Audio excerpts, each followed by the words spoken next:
UFO. This is chapter 10 of Wonderscape. I hope you enjoy it. They surged forward, the G-force driving Arthur's shoulders back into his chair. The choking stench of chemicals clawed at his throat as air outside filled the car. Ren clenched her jaw, clinging to the underside of her seat. Everyone hold on! Ahead, amidst purple exhaust fumes clouded the track as a saloon car with a glowing wheel blasted through the grid. A red camel bike swerved into the mist, its sub-zero engine leaving behind a trail of ice as it overtook a pair of monster trucks. The flaming feathers of the Falcon's Fury car blazed in the distance, approaching the first corner just behind the White Tiger. Within seconds, the rest of the field had disappeared around the first bend, and the pipsqueaks were speeding along on their own. Get ready, Arthur cried as they made a sharp turn off the road, heading into the trees. A dozen race marshals gave chase, their chest beams piercing the dark undergrowth like helicopter searchlights. The pipsqueak's car bumped and jerked over the rough terrain, making it a bruising ride. As the perimeter of the canyon appeared, so did the void beyond. Arthur spread his hands against the panel in front of him. That is it! Everyone screamed as they sped up. The nose of the car lurched over the cliff edge, and with a jolt, they launched it into the air.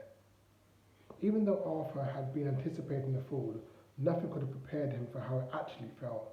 His stomach jerked into his mouth. His helmet thumped against the roof of the car as his bottom left the seat. His seat dug into his collarbone to pull him back into it. Cicely shrieked. Cloud barked. The driver helped informed them that they plummeted at the speed of 140 meters per second, and that the time until impact was 7 seconds. Blood rushed through Arthur's veins as the outside world spun past in a blur. The stars, the canyons, the rooftops, the snaking racetrack. There was a dull thud from somewhere in the side bonnet, and the driver announced, "Parachute deployed." Arthur shook as his car tipped backwards. Heavy wires sprung from a spot behind each of the car's headlights and in 2 places at the car's trail. In the rearview mirrors, he saw they were connected to a huge red parachute branded with black comma. Time until impact now, 26 seconds, the lizard driver corrected. As the earth stopped spinning, Earth's focus. Arthur's focus recovered. Saliva bubbled in his throat, and he thought about the urge to retch. Cicely was hyperventilating behind him. "Did you know our car had a parachute?" Ren yelled. "I saw it on the spec," Arthur replied. Gratefully, he hadn't made a terrible mistake. Below them, the racetrack grew bigger. Most of their competitors were rounding the 10th hairpin bend, and the Falcon's Fury girl was second behind the White Tiger. Arthur doubted whether any of them had noticed the pipsqueak's car parachuting into the valley. They were probably concentrating too much on their own race. "I think they're currently beating the White Tiger, but not by much." Ren pointed to a strip of straight road that went straight into the finish line. "We're going to land over there. Prepare yourselves." As they drifted the last few meters of the ground, Arthur pushed down with his feet and rammed his hands against the dashboard, readying for impact. The parachute disconnected with a loud click, and the car lurched forward, throwing back the same angle as the Pez dispenser. Pain erupted into his neck and collarbone as the tires hit the ground and the car crashed down with a loud whir. The engine stirred into life and they bolted forwards. There were 500 meters to the finish line, the driver informed them. Arthur rubbed his jaw, wincing. He felt Cicely's hand on their shoulder and instantly felt a pang of guilt. Free falling off the side of a mountain had probably been way worse off for her. "Something's happened," she said shakily, hearing one of the tone of the alarm in her voice. He twisted around and saw a scene of chaos through the rear window. The White Tiger was accelerating close behind them, but further back there'd been an accident.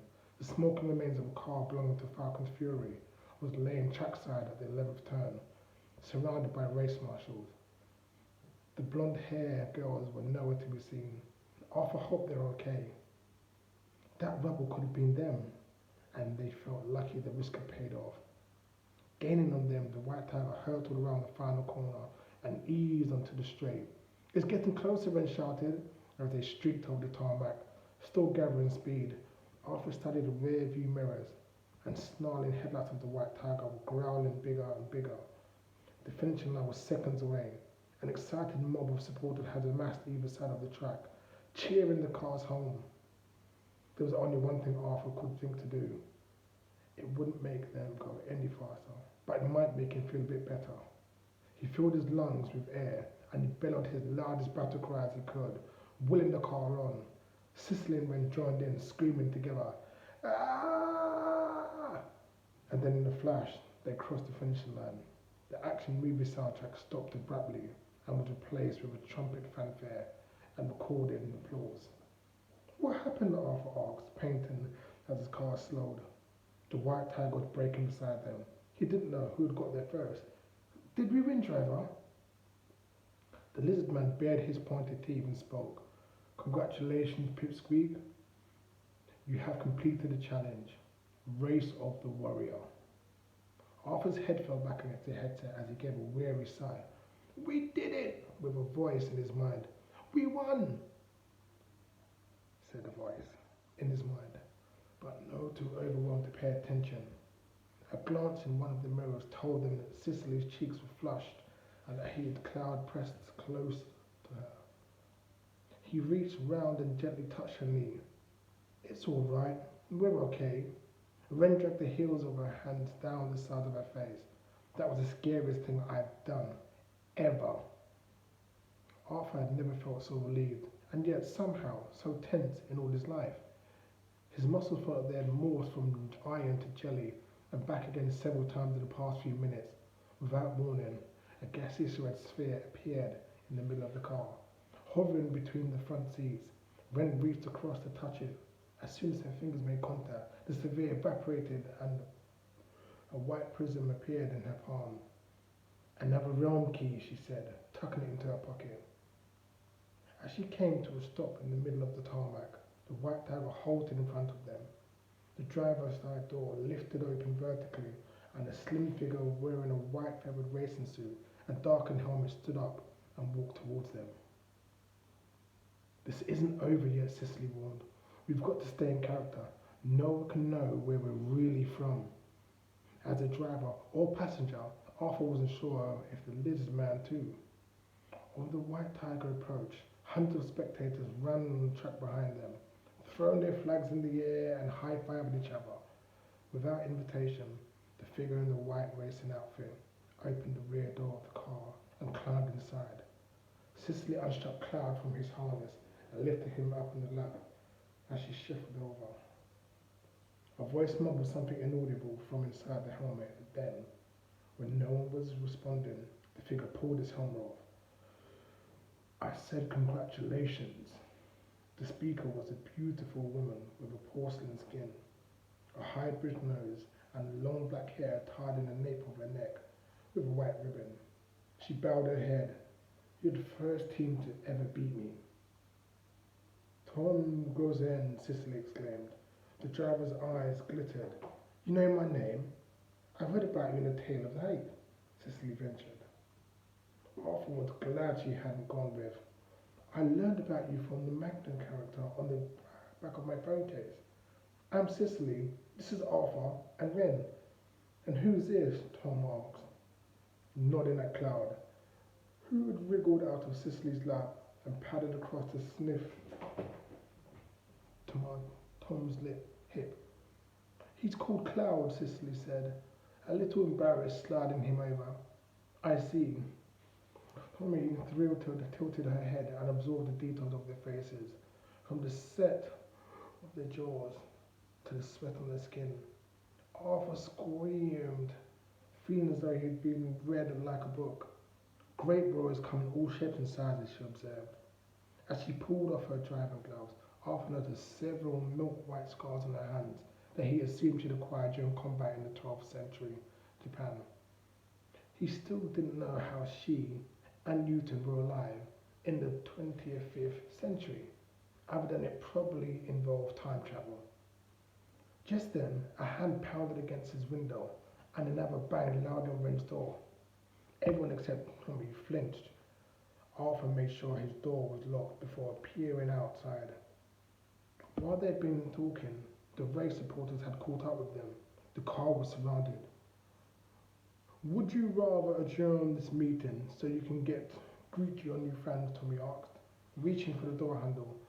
I'm sure the Wonder News press will be keen to interview you too. No, Arthur, Ren and Cicely said in unison. Tom sat back in her seat with a hint of amusement on her lips, as if she expected that answer. We'd prefer to keep a low profile if you don't mind, Arthur explained. We just wanted to visit the Wonder Dome. Do you know how to get there? The Wonder Dome? Tommy raised her eyebrows. I can show you the way, but as hyperextension weren't expecting anyone to win the race, the building won't be ready for visitors. It's probably be ready before you grant you your next access. Arthur's stomach dropped. Next week? On the back seat, Cicely squeaked. Then everything we've just been through was for nothing. How are we going to find Merle Hurst? As soon as she said it, her hand jumped to her mouth and her cheeks flushed pink. Ren glared at her, but Arthur couldn't blame her for oversharing. After the car parachuted onto the side of a mountain, she was doing well to speak at all. So, that's it, Tom said with a smirk. You want to solve the mystery of Marlowe Hurst's disappearance? She considered them thoughtfully. You know, when I first arrived here, Mal had only been missing for a couple of days. Everyone in the realm was talking about it. Rumour was he'd been seen arguing with Tiburon and Valeria backstage at the expo before he ran away.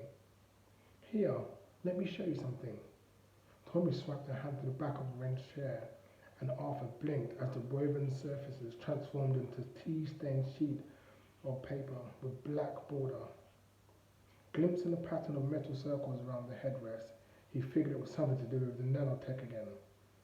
Where I can, I learn about the Wonderscape by listening to conversations and comments of wanderers who visit the realm, the warrior revealed. But mostly, I source information from this. The page was divided into two horizontally. The top half was filled with black Japanese writing, the bottom with black and white photos. Arthur thought it looked a bit like an ancient Japanese newspaper and realized it must have been another version of Wonder News. The warrior translated a section of the writing at the top. Mysterious flying pit scoop become the first wanderers to complete the race of the warrior in the realm of 89. She flashed him a smile. You've made the news headlines already. Beneath the right of the photo, Ren and Cicely were in their paddock before the race. Cicely was signaling to the freshly painted car. Ren was scowling, and Arthur hadn't realized the cheeks looked so dark when he blushed. Who took the picture? Cicely asked. I didn't see anyone with a camera. All mimics transmit images back to Hex Perion, Tommy explained. The V-class models communicate directly with Valeria Malfoy, and the T-classes with Tiberium Nox. Arthur wondered anxiously if Newton's first officer had transmitted an image of coordinates of the way of Wonderway they arrived through back to Tiburon. If so, Tiburon might know that they were from a different time, and Tiburon and Valeria, they all look at these images. I think so, Tommy answered, though some things must go unnoticed for a while. A wanderer was recently expelled from the Wonderscape after Experian discovered they'd tried cheating weeks ago. Arthur crossed his fingers. With any luck, their coordinates would stay undetected long before them time to return home. This is what I wanted to show you, Tommy continued. She tapped the top right of the page, and it changed to show a different article. Marlowe Hurst branded a lazy oak by his sister Valeria. The warrior read, tracing her finger over the Japanese writing. The photo below the Hex Perion founders of the Wonderscape opening ceremony. Arthur stretched across the middle of the car to see it better. Valeria was posing for photographs while she cut a holographic ribbon. Marlowe was spraying champagne above everyone's heads, and Tiberion was standing like a heron behind them both. studying proceedings over at the end of his long, droopy nose. The article featured an interview by Valeria Malfi, taken right after Milo disappeared. Tommy went on. In it, she claimed that Milo never took his role at Experience seriously. He was always missing meetings and shirking duties. She says she wasn't surprised in the least that when he finally abandoned his responsibilities and ran off. Tommy indicated to the last section of writing. The final part is even more interesting. The interviewer asks Valeria if she knows where Milo is. And Valeria says no, but she expects he still visits the Wonderscape from time to time, out of curiosity. Arthur gave Ren and Cicely a sideways glance, as if Milo Hurst did return to the Wonderscape occasionally. They probably had a higher chance of finding him. But all of that stuff about him being lazy didn't sound right. How could a lazy person invent time travel? Someone else Tommy had mentioned was playing on Arthur's mind. You said Milo disappeared a few days before you arrived here. But where did you come from? And how did you get here? I came from home, Tommy replied, glancing wistfully out the window. From Japan. The rest, she shook her head and muttered, tiredly. Well, the secrets of Wonderscape must stay secret. Arthur's chest sagged. Newton had used the same line to dismiss the question before. As it is getting late, I have no idea, Tommy said. Why don't you stay overnight at my house? In the morning, we'll have a chance to get to know one another. She addressed the holographic lizard man. Driver? Before anyone could protest, the door locked with a low buzz, and Arthur felt the rumble of tires as they steered towards it into the crowd. The porters slammed their fists into the bonnet of the car, beating the rhythm as they chanted. Arthur thought they might be shouting pipsqueaks, but his lip reading wasn't that good. It could have been saying big butts. In the rear view, he caught Tommy Gouzen scrutinizing the Wonder Cloaks. Perhaps she was intrigued because they were the first Wanderers she'd actually spoken to, but it left Arthur feeling on edge. Without knowing her motives, he still wasn't sure that they could trust her. If she learned they had time travelled, she might take advantage of them. With everything at stake, they couldn't take that risk. As they drove clear of the spectators, they passed the blonde-haired girls from the Falcon's Fury, answering questions at the side of the track. They looked red-faced but sweaty, but uninjured.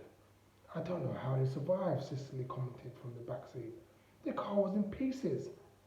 Maybe it ejected them before they crashed, Ren guessed. I expect they weren't rescued by V-Class units, Thomas said. After all, they trained in a life-saving first aid program to prevent casualties where they can. Arthur thought of the grumpy crew and their Principia saving them, and Cicely from being squashed by a falling foremast, and understood why now have done it. Miss Golden, Ren said, shifting nervous in her seat. Can I ask, why aren't you speaking Japanese? Tommy instinctively touched her throat. I am, and the Wanderers we were just saw, no doubt, using 100 different languages from across the known universe. Your Wonder Cloak translates everything you hear into your mother tongue. You must know that. Moving the fabric between his thumbs and his forefinger, Arthur wondered what else this garment could do. He covertly caught Ren's gaze and drew a line across his throat, signaling for her to be quiet. They had already revealed too much. Ren smiled thinly at Tom before turning round. An uneasy quiet settled over the car wound as they wound along the narrow road, heading deeper into the valley. Arthur couldn't relax. He examined his watch. 11 hours had passed since they had arrived in Wonderscape, which meant they had little under 46 hours left in which to get home. Newton's warning echoed in his mind. If anyone discovers where you are from, they could see you as a threat or an opportunity. He hoped the news of Pipsqueak's win would blow over, and they couldn't afford to make a name for themselves. Chapter 11 coming soon.